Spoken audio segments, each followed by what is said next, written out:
அறிவு அரங்கம். இன்னைக்கு நம்ம சேனல்ல என்ன பார்க்க போறோம்னா, நம்ம உங்க எல்லாருக்குமே தெரிஞ்சிருக்கும் காமத்திபுரம் அப்படின்னு சொல்லி மும்பைல ஒரு ஏரியா இருக்கு. இது பாலியல் தொழில் செய்வதற்கென்றே ஒரு பேரு போன ஒரு இடம். நம்ம இதுல இன்னைக்கு என்ன வித்தியாசமா பார்க்க போறோம்னா, இந்த காமத்திபுரம் எப்படி உருவானது? இங்கு பாலியல் தொழில் செய்த பெண்கள் எந்த அளவில் பாதிக்கப்பட்டார்கள்? பின்னாளில் இந்த பாலியல் தொழில் என்பது எப்படி சட்டப்பூர்வமானது? அப்படிங்கிறத தான் நம்ம இன்னைக்கு சேனல்ல பார்க்க போறோம். நம்ம இதை பத்தி பார்க்கணும்னா 17ஆம் நூற்றாண்டுக்கு நம்ம கொஞ்சம் பயணம் செய்ய வேண்டியிருக்கு. 17ஆம் நூற்றாண்டின் இறுதியில் அன்றைய ஆட்சியாளர் சார்ல்ஸ் டூ என்ன பண்றாரு, 7 தீவுகளாய் இருந்த மும்பையை ஒரு நகரமாக மாற்ற முனைகிறார். நம்ம உங்க எல்லாருக்கும் தெரியும் மும்பைங்கிறது ஒரு பெரிய நகரம்ங்கிறது. ஆனா அது முதல்ல எப்படி இருந்துச்சுன்னா ஒரு 7 தீவுகளாக தான் இருந்தது. அதை இணைக்கும் பொருட்டு அவர் சார்ல்ஸ் டூ என்ன பண்றாரு, பல்வேறு இடங்களில் இருந்து கட்டுமான தொழிலாளர்களை அங்க வந்து நியமிக்கிறாரு. இந்த 7 தீவுகளை வந்துட்டு ஒரு நகரமாக மாத்துறதுங்கிறது ஒரு சாதாரண விஷயம் இல்லை. அதுக்கு ஏகப்பட்ட தொழிலாளர்கள் அந்த இடத்துல நிரம்புறாங்க. இவங்க இந்த மும்பையில வந்து தங்கி இந்த கட்டுமான தொழிலில் ஈடுபடணும்னா எங்க தங்குறாங்க அப்படின்னு நீங்க பாத்தீங்கன்னா, லால் பஜார் என்று சொல்லக்கூடிய ஒரு இடத்துல தங்குறாங்க. இதுக்கு பேர் என்னன்னு பாத்தீங்கன்னா, அதாவது மராட்டிய மொழியில தான் வந்து இது லால் பஜார். இதோடைய பெயர் தமிழ்ல இதனுடைய அர்த்தம் வந்து சிவப்பு கடைவீதி என்பார்கள். இந்த சிவப்பு கடைவீதியில இந்த தொழிலாளர்கள் எல்லாருமே வந்து தங்குறாங்க. முக்கியமா இந்த காமத்திங்கிற பேர் எங்கிருந்து வந்து பாத்தீங்கன்னா, இந்த மராட்டிய மொழியிலேயே இந்த கட்டுமான தொழிலாளர்களை பேசிக்கா தொழிலாளர்கள் என்றாலே காமத்தியர்கள் என்று அர்த்தம். நீங்க காமத்தியபுரம் அப்படின்னோடனே ஏதாவது காமம் சம்பந்தப்பட்ட இடமா அப்படின்னா கிடையாது.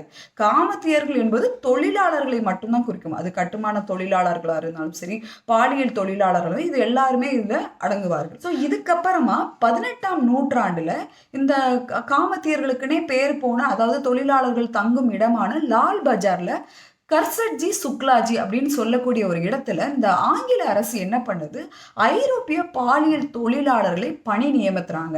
இது எதுக்காகனா அவங்களோட என்டர்டைன்மெண்ட்டுக்காக மட்டுமே இவங்களை பணி நியமித்து வைக்கிறாங்க. இது வந்துட்டு ஆங்கிலேயர்கள், இந்தியர்கள் எல்லாருமே வந்து போற ஒரு பொழுதுபோக்கான ஒரு இடமா மாறுது. காலப்போக்கில் என்ன ஆகுது, இந்த தொழில் வந்து பயங்கரமா வந்து பரவப்பட்டதுக்கு பின்னாடி இவங்களுக்கு மத்தியில நோய்கள் பரவ ஆரம்பிக்குது. என்னது, இந்த பால்வினை நோய்கள் என்று கூறக்கூடிய மேக நோய், இந்த மாதிரி பால்வினை நோய்கள் வந்து பரவுது. இதனால பயந்து போன ஆங்கில அரசு என்ன பண்ணுது, முதலாக இந்தியாவில் 1916 பால்வினை நோய்களுக்கான ஒரு மருத்துவமனையை நியமித்து அந்த இடத்தையே முழுமையாக பாலியல் தொழிலுக்காக அங்கீகரிக்கிறது. இவ்வளவு தூரம் பார்த்தீங்கன்னா இந்த காமத்திபுரம்ங்கிறது ஒரு பாலியல் தொழிலுக்காகவே அப்படி முழுமையாக மாற்றப்படுது. பின்னாளில், அதாவது ஆஃப்டர் இண்டிபெண்டன்ஸ் என்ன ஆகுதுன்னா, ஆங்கிலேயர்கள் எல்லாம் வெளியே போயிட்டாங்க. ஆனால் தொழிலாளர்கள் மட்டும் அங்கேயே மிஞ்சி இருக்கிறாங்க. இதுக்கப்புறம் இதை பற்றி தெரிஞ்சுக்கிட்ட ஆஃப்டர் இண்டிபெண்டன்ஸ் வாழ்வாதாரத்தை தேடி நேபாள் பெண்கள் வந்துட்டு அதிகபட்சமாக இந்த இடத்தில் வந்து தங்குறாங்க. அதிகபட்சம்னா எந்த லெவல்ல பார்க்குறீங்கன்னா, 3000 கட்டிடங்களை அரசு வந்து நியமிக்க கட்டி கொடுக்க வேண்டிய ஒரு சூழ்நிலைக்கு உள்ளாகிறார்கள். 3000 கட்டிடங்களை அங்க வந்து கட்டுறாங்கன்னா அப்ப எவ்வளவு பெண்கள் அந்த இடத்துல இருந்திருப்பாங்கன்னு பாருங்க.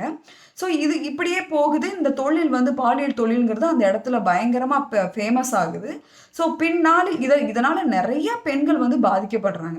பெண்கள் எந்த அளவுல பாதிக்கப்படுவாங்கன்னா, அதாவது இது முழுமையாக அவங்க ஒரு பெரிய தொழிலாக மாற்றப்பட்டு ஒவ்வொரு ஒரு கட்டிடத்துக்கும் வந்துட்டு ஒரு தலைவர்கள் நியமிக்கப்படுகிறாங்க. அந்த தலைவர்கள் கீழே பெண்கள் வந்து விற்கப்படுறாங்க, வாங்கப்படுறாங்க. இந்த மாதிரி ரொம்ப மோசமான சூழ்நிலை அங்கே ஏற்படுது.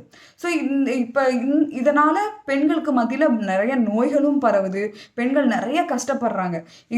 இதன் மூலமா இவங்க எவ்வளவு ஏர்ன் பண்ணுவாங்க, நீங்க வாழ்வாதாரத்தை தேடி இந்த இடத்துக்கு வந்தவங்க எவ்வளவு ஏர்ன் பண்ணுவாங்கன்னு நீங்க நினைக்கிறீங்க? இவங்களுடைய ஏர்னிங் எவ்வளோன்னு பார்த்தீங்கன்னா, இப்போ ஒரு ஆல்ரெடி அதாவது இது மாமா வேலை என்பார்கள் இல்லையா. இவங்களுக்கு ஒரு தலைவியோ ஒரு தலைவரோ இருப்பாங்க.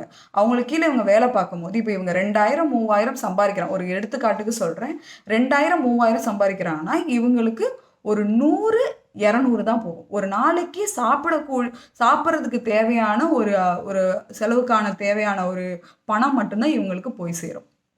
ஸோ அதிகபட்சமாக இவங்களுக்கு எதுவுமே கிடையாது. உயிரோட வாழ்றதுக்காக மட்டும்தான் இந்த இடத்துல இருக்காங்க. ஸோ இதே மாதிரி இடத்துல தான் நீங்கள் கங்குபாய்னு ஒரு படம் பார்த்துருப்பீங்க. இந்த கங்குபாய் அப்படின்னு சொல்லக்கூடிய ஒரு பெண்மணியும் வந்துட்டு இதே இடத்துல அவருடைய கணவராலேயே வந்து விற்கப்படுறாங்க.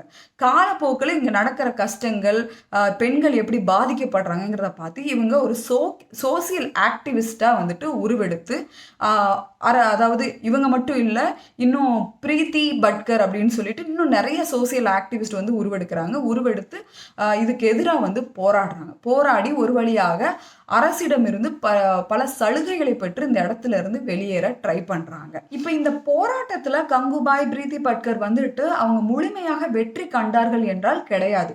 இன்னும் அதுக்கப்புறமும் வந்து பாலியல் தொழிலில் ஈடுபட்ட பெண்கள் அதிலே தான் இருந்தாங்க. ஏன்னா அவங்களுக்கு வேற வாழ்வாதாரம் கிடையாது. அரசு வந்து முழுமையாக சலுகைகள் கொடுத்துச்சுன்னா அது அதற்குரிய விழிப்புணர்வுகளை பெருசா வந்து அவங்கள போய் அடையலை. ஸோ இதோடைய தொடர்ச்சி என்ன ஆகுது, 1990 அதிகபட்சமாக எய்ட்ஸ் நோய் இவர்களுக்கு மத்தியில் பரவ ஆரம்பிக்குது.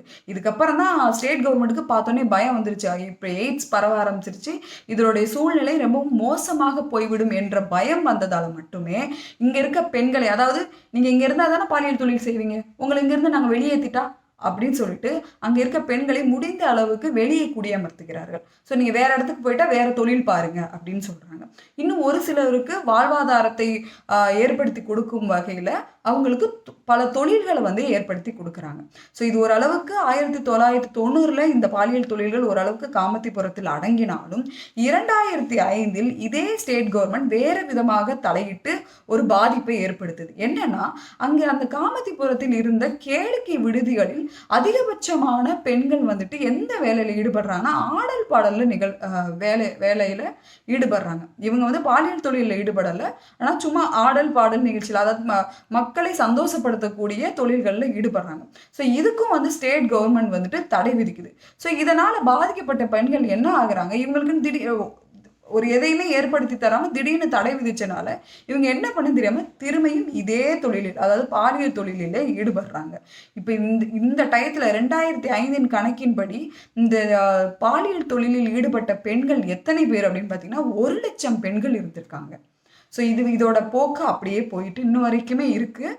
ஆனால் இப்போ அந்த அளவுக்கு பெண்கள் இருக்குன்னா அதுக்கப்புறமா விழிப்புணர்வு நிறையா பேர் கொடுத்து அந்த இடத்த விட்டு வெளியே போய் நிறைய பேர் படிக்க ஆரம்பிச்சிட்டாங்க, வேறு வேலைகளெல்லாம் ஈடுபட ஆரம்பிச்சிட்டாங்க. ஆனால் இன்னும் நிறைய பெண்கள் இந்த ஏரியாவில் இன்னும் அந்த தொழிலில் ஈடுபட்டுட்டு தான் இருக்காங்க. என்ன நீங்கள் வேணால் இந்த தொழிலில் ஈடுபடுறாங்கன்னு நீங்கள் ஸ்ட்ரெயிட்டாக அப்படி சொல்கிறீங்க, இது எவ்வளோ பெரிய தப்பு தெரியுமா அப்படின்னு நீங்கள் கேட்டிங்கன்னா, இது சட்டப்படி தப்பு கிடையாது. ஆக்சுவலாக பிராத்தல் என்பது சட்டப்படி தப்பு தான் கண்டிப்பா. ஆனா ஆர்டிகல் 19 படியும் ஆர்டிகல் 21 படியும் ஒரு மனிதன் அவங்க கண்ணியமான வாழ்க்கையை மேற்கொள்வதும் அவங்களுக்கு தேவையான வேலைகளை, அதாவது அவங்களுக்கு தனிப்பட்ட வாழ்வாதாரத்தை ஏற்படுத்தக்கூடிய ஒரு உரிமை வந்து இந்த சட்டத்தின் கீழ் இருக்கு. இவங்க இதுக்கு கீழே வந்துட்டு, அதாவது ஒரு சில தடைகளும் இருக்கு. அதாவது பிராத்தல் என்ற ஒன்று இருக்கக்கூடாது. பிராத்தல் என்றால் ஒரு தலைவரோ தலைவியோ இருப்பாங்க, அவங்களுக்கு கீழே நிறைய பெண்கள் வந்து வேலை பார்ப்பாங்க இல்லையா. ஸோ அந்த மாதிரி இருக்கக்கூடாது. டிராஃபிக் கண்டிப்பாக இருக்கக்கூடாது. ஏன்னா ஒரு பொண்ணு கடத்துறதோ இல்லை ஒருத்தவங்களை வாங்குறதோ விற்கிறதோ அந்த மாதிரி இருக்கவே கூடாது. 3வது, இதற்கென்று தனியான ஒரு இடமோ விடுதியோ இருக்கவே கூடாது. இந்த இடம்னாலே இது பிரார்த்தனை செய்யக்கூடிய இடம் அப்படின்னு இருக்கக்கூடாது. ஃபேமிலியாக இருக்கலாம், அந்த வீட்டில் இருந்து ஒரு பெண் வந்து போய் வேலைக்கு போயிட்டு வரலாம், அதாவது பாலியல் தொழிலில் ஈடுபட்டுட்டு வரலாம். அதாவது அவங்களுடைய தனிப்பட்ட விருப்பமாக இருந்தால் அது வந்து சட்டப்பூர்வமானது தான். இவங்களை வந்து அரெஸ்ட் பண்ணுறதுக்கு போலீஸ்க்கு எந்த விதமான உரிமைகளும் கிடையாது. இது போக இந்த மாதிரி தொழிலில் ஈடுபடுறவங்களுக்கு இப்போ இந்த சமுதாய புரட்சியாளர்லாம் என்ன பண்ணுவாங்க, இவங்க கூடலாம் வந்துட்டு இந்த குழந்தைகள் வந்து வாழக்கூடாது, இவங்களுடைய பிள்ளைகள் வந்து அவங்க கூட வாழக்கூடாது, ஏன்னா அவங்க தொழிலே வந்துட்டு இது வந்து குலத்தொழிலாக குடும்ப தொழிலாக மாறிடும் அப்படின்னு சொல்லுவாங்க இல்லையா. ஆனால் அதுக்குமே சட்டத்தில் இடம் கிடையாது. ஒருவேளை அவங்களுக்கு குழந்தைகள் இருந்தால் அவங்களோடய வாழலாம், அவங்களுக்கு குடும்பம் எல்லாம் இருந்துச்சுன்னா அது அவங்க கூடயே வாழலாம். இது போக immoral traffic preventions of person act அப்படின்னு சொல்லி 1956 ஒன்று கொண்டு வந்தாங்க. ஸோ இதுக்கு கீழே இவங்க ஃப்ரீயாக அவங்களுக்கு என்ன தோணுதோ அவங்க யாருடைய தொந்தரவும் இல்லாமல் இவங்க அவங்களுடைய தொழிலில் மேற்கொள்ளலாம். ஆனால் இப்போ ஒரு சிலர் சொல்லுவாங்க இந்த பிராத்தல்னு ஒன்று இருக்கணும், பாலியல் தொழில்னு ஒன்று இருக்கணும் அப்படின்னு சொல்லி சொல்லுவாங்க. இதோடைய காரணம் என்னன்னு பார்த்தீங்கன்னா, இப்போ பாலியல் ரீதியான துன்புறுத்தல்களுக்கு நிறைய குழந்தைகளும் பெண்களும் பாதிக்கப்படுறாங்க இல்லையா? ஸோ இதை தடுப்பதற்காக இந்த தொழில் வந்துட்டு சட்டப்பூர்வமான நல்லது. அதாவது தனிப்பட்ட விருப்பத்தால விபச்சாரம் பண்றாங்க இல்லையா? அதை தாண்டி ஒரு பிரார்த்தனை சொல்லி ஒரு இடமே இருந்தா இந்த மாதிரி ஆண்கள் வந்து அங்க போய் வந்து அவங்களுடைய காம பசியை தீர்த்து கொள்வார்களே அப்படின்னு சொல்லி ஒரு சிலர் சொல்லுவாங்க. இது வந்து சரியானது கிடையாது. இது சரியான பார்வை கிடையாது. இந்த பகுத்தறிவு அரங்கத்துல நம்ம கடைசியா சொல்ல போற விஷயம் இதுதான். ஒருத்தன் வாழணுங்கிறதுக்காக, ஒரு 4 பேர் வாழணுங்கிறதுக்காக ஒருத்தன் சாகலான்னு சொல்ற மாதிரி தானே இது, இல்லையா? ஒரு பிரார்த்தல் தொழில்ங்கிறது ஒரு சாதாரண தொழில் கிடையாது. நான் ஒரு மணி நேரம் வந்து ஒருத்தன் வந்து ஒரு பெண்ணுக்கு பேரம் பேசுறானா, அவளுடைய உடலுக்கு பேரம் பேசுறானா, அந்த 1 மணி நேரத்தில் அந்த பொண்ணை என்ன மாதிரிலாம் ட்ரீட் பண்ணுவான்? அவங்களை அடிப்பாங்க, துன்புறுத்துவாங்க. பாலியல் தொல்லைகள் வந்துட்டு ஒரு ரொம்ப செக்ஸுவல் டார்ச்சர் அதிகபட்சமாக இருக்கும். அதை அவங்களால பேர் பண்ணிக்கவே முடியாது. அவ்வளோ வேதனைகளை ஒரு சில பெண்கள் அனுபவித்து தான் மற்ற பெண்களை காப்பாற்ற வேண்டுமானால் அத்தைய தொழில் எதுக்கு? இப்போ இவங்கெல்லாம் போய் இதில் போய் விழட்டும், அதாவது இந்த மாதிரி ரேப் பண்ணுறவனுங்க எல்லாம் அதில் போய் விழட்டும் அப்படின்னு நம்ம ஈஸியாக சொல்லிட்டோம்னா, இது உண்மையிலே இப்போ ரேப் பண்ணுறவங்களுக்கு சப்போர்ட் பண்ணுறோமா, இல்லை ரேப் பண்ணுறவங்களுக்கு நம்ம அகெயின்ஸ்டாக இது பண்ணுறோமா? பாலியல் தொழில் எப்பயுமே வந்துட்டு பாலியல் ரீதியான பிரச்சனைகளுக்கு தீர்வு கிடையாது. தேங்க்யூ ஃபார் வாட்சிங்.